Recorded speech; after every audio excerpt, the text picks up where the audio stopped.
Hello everyone, welcome back. Indian economic development में हमारा topic चल रहा है इंडियन इकोनॉमी सिंस 1950 टू 1990 और इसमें हम डिस्कस कर रहे थे about the agricultural sector of India during 1950 to 1990।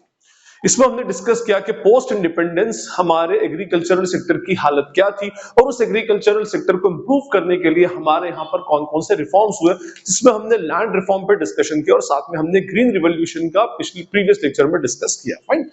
इस लेक्चर में अब हम बात करेंगे about a debate on agricultural subsidies. ठीक है, जो एग्रीकल्चरल सब्सिडी दी जाती है फार्मर्स को, उसके ऊपर डिबेट है। कुछ लोग उसके फेवर में बोलते हैं और कुछ लोग उसके अपोज में बोलते हैं। तो हम सारे आर्गुमेंट्स के ऊपर इसके अंदर डिस्कशन करेंगे कि एग्रीकल्चरल सब्सिडीज गुड और बैड, और हम बोल सकते हैं इज इट अ वर्च्यू और अ वाइस।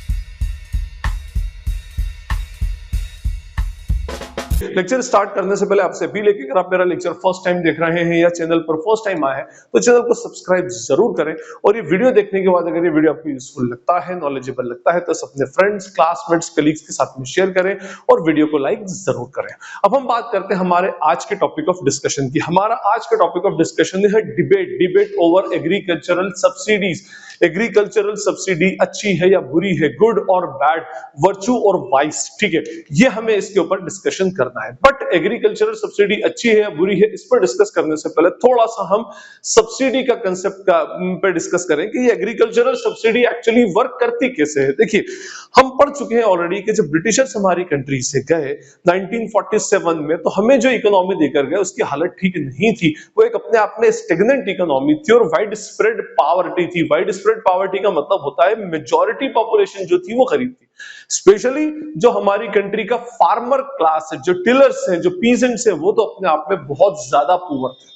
क्यों? क्योंकि हम ऑलरेडी प्रीवियस चैप्टर के अंदर जो हमारा Indian economy on eve of independence में पढ़ चुके हैं कि किस तरह से ब्रिटिशर्स ने हमारे एग्रीकल्चरल सेक्टर, बल्कि मैं कहूं कि एग्रीकल्चर के सारे सेक्टर्स को सिस्टमेटिकली एक्सप्लॉइट किया, और इस वजह से हमारे यहाँ पर पॉवर्टी फैलती गई। ठीक है, तो हमारे यहाँ पर पहली चीज इस एग्रीकल्चरल सब्सिडी को समझने से पहले ध्यान रखें कि हमारे यहाँ पर जो फार्मर्स थे वो पुअर थे, मींस पॉवर्टी वाइड स्प्रेड थी। मेजॉरिटी फार्मर्स पुअर होते, कुछ फार्मर्स जो बहुत ही कम परसेंटेज है वो क्या बोलते हैं, उनके पास रिसोर्सेस उनके पास ज्यादा होता है, अदरवाइज तो मैक्सिमम फार्मर्स आर पुअर। ठीक है, और पुअर होने के पास इनके पास कैपिटल इन्वेस्टमेंट के लिए और दूसरे कामों के लिए मींस प्रॉपर रिसोर्सेस नहीं होते। ठीक है, लैक ऑफ प्रॉपर रिसोर्सेस। ठीक, लैक ऑफ प्रॉपर रिसोर्सेस की वजह से ये अच्छी क्वालिटी के सीड्स यूज नहीं कर पाते।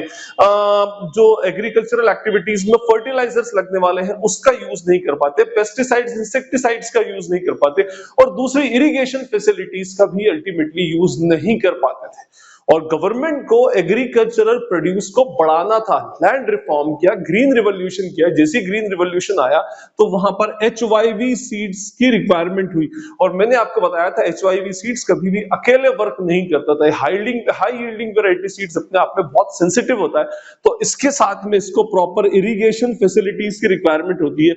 इसके अलावा इंसेक्टिसाइड्स लगते हैं और फर्टिलाइजर्स लगते हैं। ठीक है, तो इन चारों का कॉम्बिनेशन मिलकर ही ये हाई यील्ड एक्चुअली देता है। फाइन। बस प्रॉब्लम घूम फिर कर वही आती है कि फार्मर्स के पास रिसोर्स नहीं है, फार्मर गरीब हुआ करते थे। अब कहां से इसको अफोर्ड करें, तो इसके लिए गवर्नमेंट कंसेप्ट लेकर आई सब्सिडी। एक तो उनको गवर्नमेंट ने जो हमारे फार्मर्स है उनको इजी क्रेडिट देना स्टार्ट किया, मतलब इजी आसान शर्तों के ऊपर लोन देना स्टार्ट किया, कम रेट ऑफ इंटरेस्ट होता था।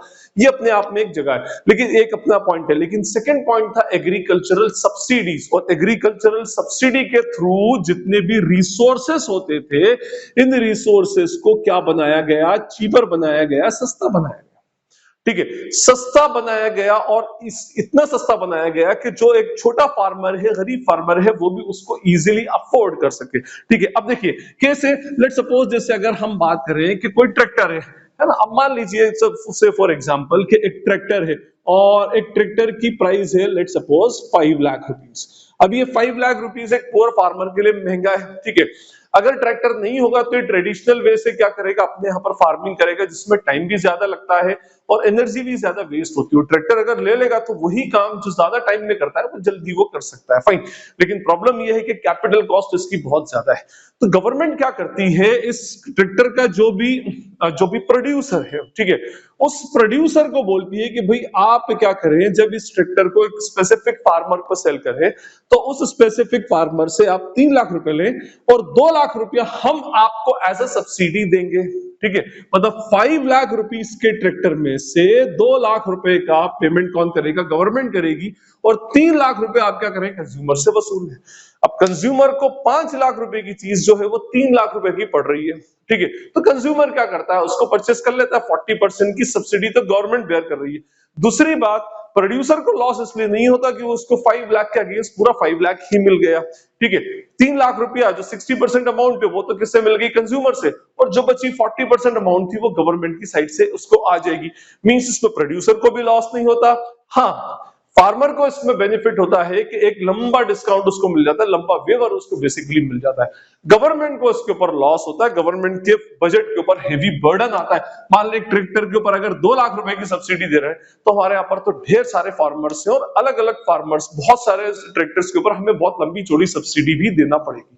तो गवर्नमेंट के ऊपर इसका बर्डन अल्टीमेटली आता है, लेकिन प्रोड्यूस कंज्यूमर के लिए वो कंपैरेटिवली सस्ता पड़ता है। इसी तरह से अगर हम HYV सीड्स की बात करें तो HYV सीड्स जो महंगा होता था उसको कम करने के लिए गवर्नमेंट ने प्रोड्यूसर को क्या दी? सब्सिडी दी कि आप इसको फार्मर्स को सस्ता बेचें, फर्टिलाइजर सस्ती बेचें, तो आपको पूरी प्राइस मिलेगी, जितना उधर कम पड़ेगा उतना गवर्नमेंट आपको अल्टीमेटली देगी। मींस इस सब्सिडी को डायरेक्टली, देखिए अगर हम फार्मर के हाथ में पैसा दे दें तो प्रॉब्लम यह है कि फार्मर उस पैसे का कहीं और भी यूज कर लेगा।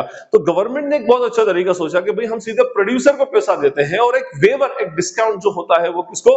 फार्मर को मिल जाएगा। तो फार्मर क्या होगा? इंकरेज होगा उस चीज को परचेस करने के लिए, क्योंकि कंपैरेटिवली वो सस्ता और विद इन द रीच उसकी जो पॉकेट फ्रेंडली एक्चुअली उसके लिए हो जाएगा। तो ये हमारा कंसेप्ट सब्सिडी का है। ठीक है, अब ये जो सब्सिडी होती है, इस सब्सिडी को गवर्नमेंट प्रोड्यूसर्स को देती है। तो अब ये सब्सिडी अच्छी है या बुरी है ना? गुड है, बैड है, वर्चू है, वाइस है? तो इसके लिए हमारे पास, हम जिसको बोल सकते हैं, इसके फेवर में कुछ आर्ग्यूमेंट्स दिए गए और इसके अपोज में कुछ आर्ग्यूमेंट्स दिए गए। कुछ इकोनॉमिस्ट बोलते हैं कि फार्मर्स को सब्सिडी देना बहुत अच्छी बात है, कुछ इकोनॉमिस्ट बोलते हैं कि नहीं, फार्मर को सब्सिडीज नहीं दी जाना चाहिए। ठीक है, तो कुछ उसके फेवर में बात करते हैं, arguments in favour of agricultural subsidies और argument opposing the agriculture subsidy. इसको हम और क्या बोलेंगे? वर्च्यू बोलेंगे, या हम इसको बोल सकते हैं गुड है। और ये क्या कहलाता है? वाइस है, या फिर हम कहेंगे इसमें बैड इंपैक्ट्स। ठीक है, तो ये तीनों, दोनों के अपने अपने कुछ ना कुछ आर्ग्यूमेंट्स हैं। फटाफट से हम वन बाय वन इसके आर्ग्यूमेंट्स को समझते जाएंगे। ठीक है, अब देखें, सबसे पहले हमारे यहाँ पर इसके फेवर में जो एक आर्ग्यूमेंट है, that agriculture is a riskier business. ठीक है, रिस्की बिजनेस होता है एग्रीकल्चर, इंडिया में स्पेशली बहुत अपने आप में एक रिस्की बिजनेस है। देखिए, जब हमारे यहाँ पर 60s के अंदर जब ग्रीन रिवॉल्यूशन आया था, उस टाइम तो हमारे यहाँ पर जो फार्मिंग होती थी वो बिल्कुल ट्रेडिशनल वे से फार्मिंग होती थी। इरिगेशन फैसिलिटीज अपने आप में बहुत रेयर थी।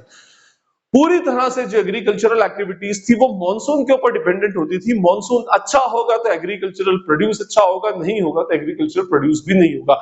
मींस एग्रीकल्चरल बिजनेस जो है, एग्रीकल्चरल एक्टिविटी अपने आप में बहुत रिस्की होती थी। ठीक है, अब जब इतनी ज्यादा रिस्की होती है तो उसमें फार्मर्स को लॉसेस होने के चांसेस ज्यादा है, और फार्मर्स को फर्दर एग्रीकल्चरल एक्टिविटी के लिए एनकरेज करने के लिए गवर्नमेंट की तरफ से दी जाने वाली सब्सिडी अपने आप में बहुत इंपॉर्टेंट है। तो ये बोला गया कि भाई इसके फेवर में कि नई एग्रीकल्चरल सब्सिडी दी जाना चाहिए, क्योंकि ये एग्रीकल्चरल एक्टिविटी बहुत रिस्की बिजनेस है, कभी भी कुछ भी हो सकता है। अच्छा खासा मॉनसून चल रहा है और अचानक से कभी बहुत ज्यादा तेज बारिश आ गई तो भी आपकी एग्रीकल्चरल क्रॉप पूरी खत्म हो जाएगी उसमें।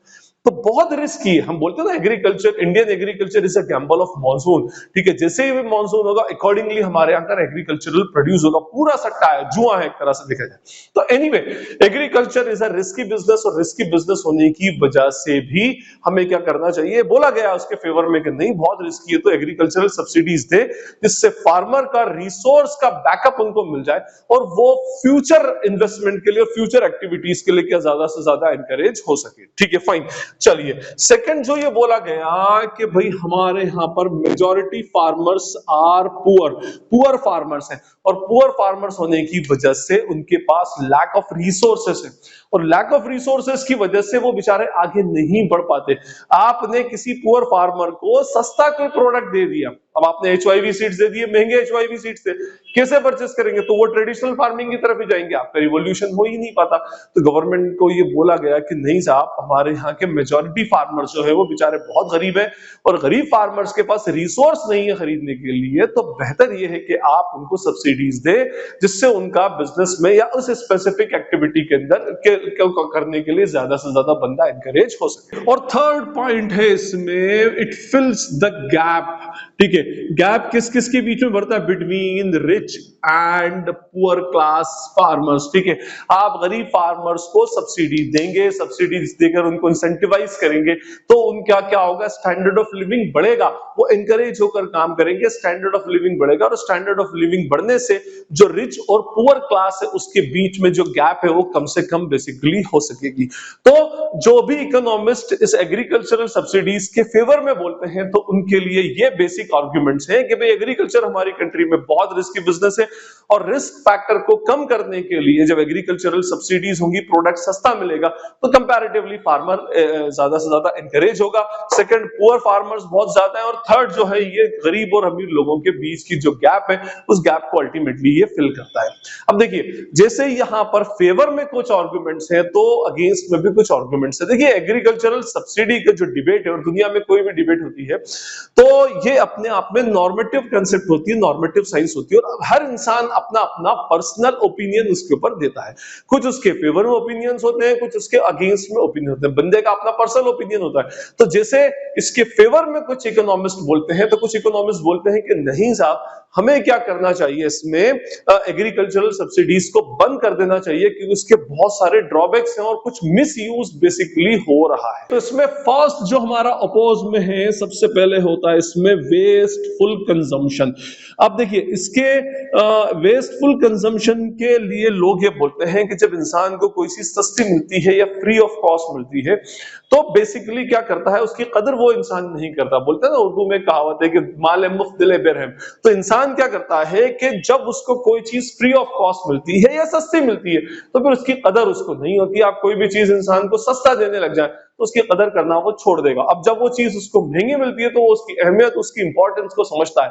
तो ये, जैसे हम बोलेंगे भाई पानी, इंसान को आप बहुत सारा पानी जब मिलने लग जाएगा, जब हमें बहुत सारा पानी मिलता है, तो हम उसको वेस्ट करना स्टार्ट कर देते हैं। किसी इंसान के पास पैसा ज्यादा हो जाता है, तो वो अनाप शनाप जगह पर उड़ाना स्टार्ट कर देता है। तो कहने का मीनिंग ये कि पहला ये होता है कि जब कोई चीज सस्ती मिलेगी या फ्री ऑफ कॉस्ट मिलेगी, तो याद रखिएगा कि उसका कंजम्पशन हमेशा वेस्टफुल होगा। वेस्टफुल कंजम्पशन मींस इंसान उसको वेस्ट करता है और उसकी अहमियत को, उसकी इंपॉर्टेंस को वो क्या कर देता है, इग्नोर कर देता है। तो उस चीज का इंपॉर्टेंस जो होगा वो इग्नोर करेगा, क्योंकि उसको पता है कि ये चीज मुझे सस्ती मिल रही है या फ्री ऑफ कॉस्ट अल्टीमेटली मिल रही है। इसमें सेकंड पॉइंट है मिस एप्रोप्रिएट बेनिफिट्स।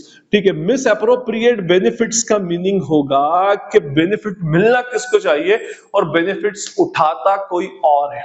एक्चुअली मैंने क्या कहा कि इसका डायरेक्ट बेनिफिट फार्मर्स को कैश के फॉर्म में नहीं दिया जाता, ये बेनिफिट दिया जाता है प्रोड्यूसर्स को। प्रोड्यूसर्स को बेनिफिट दिया जा रहा है। जैसे मैंने क्या कहा आपसे कि इसमें ट्रैक्टर का, जैसे मैंने अभी एग्जांपल दिया कि ट्रैक्टर जो मैन्युफैक्चरर है उसको ये बेनिफिट दिया जा रहा है कि भाई आपका जो प्रोडक्ट है वो मार्केट प्राइस पर ही सेल होगा, जो कम पड़ेगा वो गवर्नमेंट आपको पे करेगी। ठीक है, क्यों दिया? क्योंकि फार्मर्स को ज्यादा से ज्यादा बेनिफिट मिले। अब मालूम पड़ा कि भाई फार्मर्स तो अपना बेनिफिट उठा नहीं रहे, इनको मालूम है वो जो ट्रैक्टर मैन्युफैक्चरर है कि हमें हर ट्रैक्टर पर 2 लाख रुपए की सब्सिडी मिलेगी, तो इन्होंने ट्रैक्टर किसी और पर्पस से या कहीं और बेचना स्टार्ट कर दिया और उसके बेनिफिट्स उठाना स्टार्ट कर दिए। अब मालूम पड़ा कि जिनके लिए आपने सब्सिडी को प्रपोज किया था, वो लोग तो सब्सिडी का बेनिफिट उठा ही नहीं पा रहा है, उसका बेनिफिट तो कोई और ही पार्टी उठा रही है। तो ये एक बड़ी प्रॉब्लम हो जाती है उसके अंदर कि भाई लोगों को गलत बेनिफिट, एक्चुअली जो पार्टीज जिनके लिए आपने एग्रीकल्चरल सब्सिडी स्टार्ट की थी, वो पार्टीज तो उसका बेनिफिट उठा नहीं पाती, दूसरी पार्टीज उसका बेनिफिट उठाती हैं। भाई ट्रैक्टर्स को इंडस्ट्रियल यूज में जा रहा है, तो वहां पर भी सब्सिडी दे दी गई, कुछ अलग से बिलिंग कर दी गई, उसमें ये बेनिफिट्स हो जाते हैं। उसका मतलब लोग जो ट्रैक्टर मैन्युफैक्चरर है वो उसका बेनिफिट उठा लेते हैं। तो कहने का मीनिंग ये होता है, जिन लोगों को एग्रीकल्चरल सब्सिडीज मिलना चाहिए उनको एग्रीकल्चरल सब्सिडीज का बेनिफिट नहीं मिल पाता। कोई दूसरी XYZ पार्टी जो अनकंसर्न पार्टी है वही इसका बेनिफिट अल्टीमेटली उठा लेती है। और इसका थर्ड और लास्ट पॉइंट है huge burden on government budget. Actually ये बोला जाता है कि गवर्नमेंट के बजट पर बहुत ज्यादा बर्डन इसका आ जाता है। आप कब तक सब्सिडी डिस्ट्रीब्यूट करेंगे? इसमें ये बोला जाता है आर्गुमेंट कि भाई देखिए इनिशियली आपने सब्सिडी दे दी, ठीक है, अब एक बार सब्सिडी अगर आपने दे दी और उसका बेनिफिट इंसान ने उठा लिया, तब उसकी लाइफ तो पूरी की पूरी ट्रैक के ऊपर आ जाना चाहिए। और जैसे ही लाइफ ट्रैक के ऊपर आ गई, तब आगे इन फ्यूचर उसको सब्सिडीज की रिक्वायरमेंट है ही नहीं, ठीक है, क्योंकि अब वो क्या है, फाइनेंशियली थोड़ा कंपैरेटिवली साउंड हो चुका है, तो अब वो महंगे बीज भी परचेस कर सकता है और महंगा ट्रैक्टर भी अल्टीमेटली परचेस कर सकता है।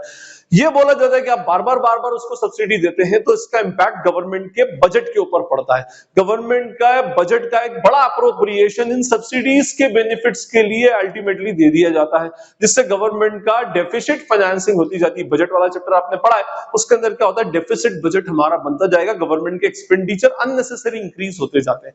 तो एक ये भी इसके अपोज के अंदर आर्गुमेंट दिया गया कि भाई एग्रीकल्चरल सब्सिडीज अपने आप में वाइज है, मींस अपने आप में बेनिफिशियल नहीं है। क्यों नहीं है? क्योंकि उससे हमारी गवर्नमेंट के ऊपर बर्डन अल्टीमेटली आ जाता है। देखिए एनीवे मैंने आपको क्या कहा कि ये तो अपने आप में एक नॉर्मेटिव डिस्कशन है, हर इंसान अपना अपना पर्सनल ओपिनियन देता है, कोई उसके फेवर में देगा तो कोई उसका अल्टीमेटली अपोज के अंदर देगा, ठीक है। तो ये हमारे कुछ उसके फेवर में आर्गुमेंट्स थे और ये कुछ हमारे उसके अपोज में आर्गुमेंट्स थे। आई होप आपको सारे आर्गुमेंट्स क्लियर होंगे। स्टिल अगर कोई क्वेरी या डाउट लगता है तो आप मुझसे कमेंट सेक्शन में जब चाहे पूछ सकते हैं, जितनी जल्दी होगा पढ़कर उसको रिप्लाई करने का ट्राई करूंगा। और एक बार फिर से आपसे अपील है कि अगर आप लेक्चर फर्स्ट टाइम देख रहे हैं तो आप चैनल को सब्सक्राइब जरूर करें, वीडियो को लाइक करें और इस वीडियो को अपने दोस्तों के साथ में शेयर जरूर करें। This is Najeeb Hashmi signing off from Najeeb Hashmi's academy. Thank you.